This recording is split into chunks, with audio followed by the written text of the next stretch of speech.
You ask Tiger to solve. This deals with linear equations with one unknown. The final result is h equals 5. Let's solve it step by step. Simplify the expression. Multiply the coefficients. Simplify the arithmetic.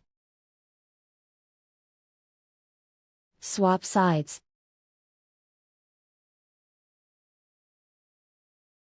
Group all constants on the right side of the equation. Subtract 200 from both sides.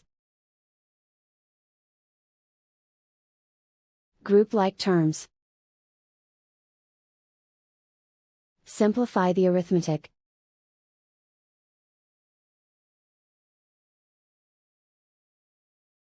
Isolate the h.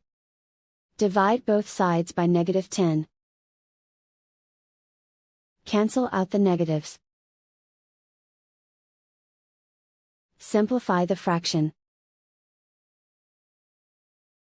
Cancel out the negatives. Find the greatest common factor of the numerator and denominator. Factor out and cancel the greatest common factor. And so the final result is h equals 5.